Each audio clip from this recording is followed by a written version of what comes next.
So you thought he was vote buying and now you don't. You thought he bought his election, now you don't. In fact, you said it was so corrupt, the 2023 election, Tinubu's win, you said that you couldn't eat food for 3 days. I never said that. Where? Hello, my people. This is Naija Fix Media, your trusted source for the real political and security gist happening right now in Nigeria. Today, we are talking about another shocking moment from that Al Jazeera interview between Daniel Bwala and Mehdi Hasan. Many people already saw the first part where Bwala struggled to defend the Tinubu government. But this second part was even more surprising because this time the issue was not just defending the government, it was about Bwala denying things he himself said in the past.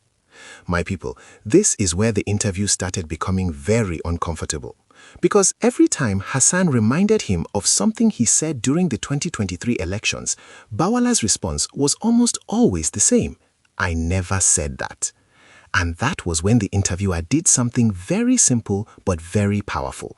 He started bringing out the evidence. First, Hasan reminded Bwala that during the 2023 election period, he said Tinubu bought the election. At that time, Bwala was strongly criticizing the process and accusing the ruling party of corruption. So Hasan asked him directly if he still believed Tinubu bought the election. Bwala responded by saying that at the time he believed it, but after the matter went to court, the court found that Tinubu did not buy the election. Okay, fair enough. People can change opinions when new information comes out. But then Hasan reminded him of another statement he made shortly after the election.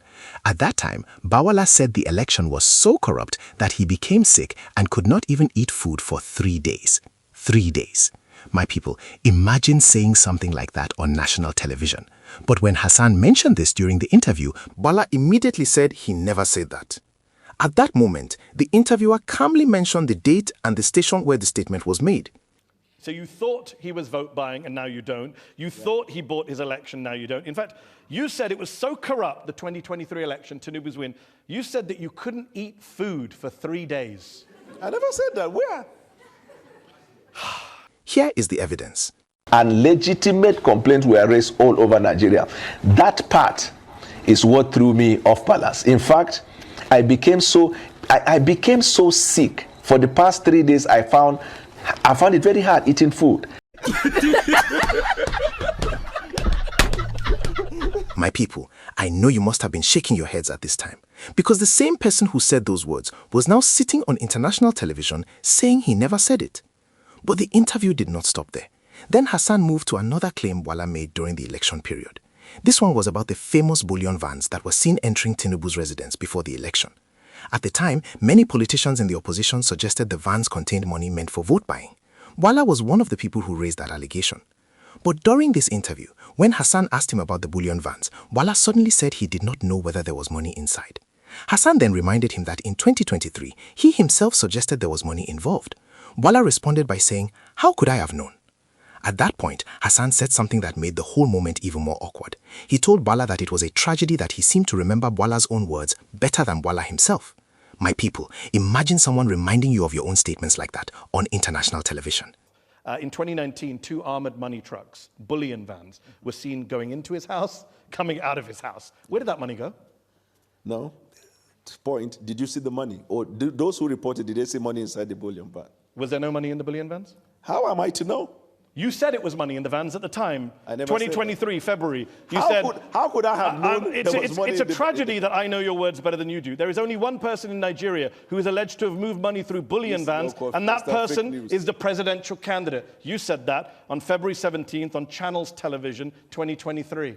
Here is the evidence of that video. But there is only one person in Nigeria who is alleged to have moved money through bullion vans, and that person is on their ballot as the presidential candidate. In that earlier clip, Bwala clearly said there was only one person in Nigeria alleged to have moved money through bullion vans and that the person was the presidential candidate. But now, he was saying he never made such claims, even though the videos are all over the internet. Is this how these people can shamelessly lie just for the money? Where is their honor? How on earth are they still living? I was so pained that I had to search the internet for the religion of this man, and I shocked he identified as a Christian pastor and a minister of one Ecclesia Yanua in Nigeria, which is also known as the Church of the Brethren in Nigeria. How? How is it possible? What are these people doing in Christianity? Which church will be proud to have this kind of a liar as a member, talk less a pastor? Then the conversation moved to another serious allegation Bwala made during the election period. In January 2023, he accused Tinubu and his supporters of creating a militia to influence the election and intimidate opponents. That was a very serious claim at the time. But during this interview, when Hasan asked about it again, Bwala denied saying Tinubu created any militia. Hasan calmly read out the exact words Bwala used in 2023. And again, Bwala said he never said that. My people, at this point, the interview was becoming something else entirely, because every time he denied the statement, Hasan would bring out the evidence. And Tinubu, you said this, Tinubu and his people created a militia. This is the first time in the history of Nigeria we've seen a political party creating a militant arm leading to election. Your words, January 2023. Context is everything. There is no context. I'm coming. You are quoting the things I said when I was in the opposition. And I understand that's uncomfortable for you, but No, you no, did no, say no, them. I'm if you want to free. disown them, that's okay fine. for you to ask anything I've So ever said. does he have a militia that tried to kill you? He doesn't have. I never said he tried to kill me.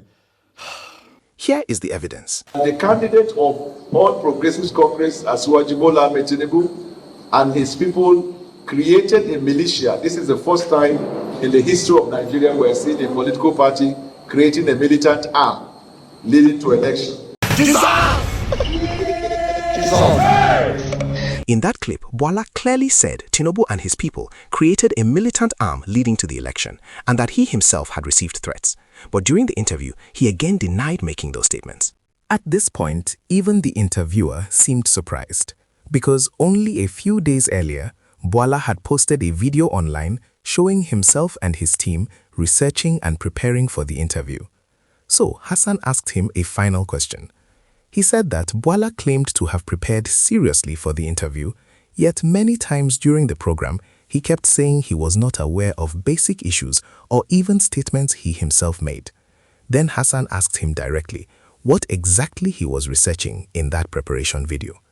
My people, that question landed heavily, because by that point, viewers around the world had already watched something very unusual. A political spokesperson repeatedly denying statements that were clearly recorded on video. And this moment teaches an important lesson about politics and accountability. When interviews happen on international platforms, where journalists come fully prepared with facts and evidence, it becomes much harder for politicians to avoid difficult questions. The truth is simple. The internet never forgets. Statements made during political campaigns remain on record, and when someone later tries to deny those statements, the evidence can quickly surface. That is exactly what happened in this interview. My people, what do you think about this moment? Do you think this interview exposed contradictions in Bwala's past statements? And do you think more Nigerian politicians should face this kind of direct questioning on international platforms? Leave your thoughts in the comments below. We read every one of them. Make sure you subscribe to Naija Fix Media, like this video, and turn on the notification bell so you stay informed about the latest political developments in Nigeria. Share this report with others so more people can see what happened in that interview. This is Naija Fix Media. Stay safe and God bless Nigeria.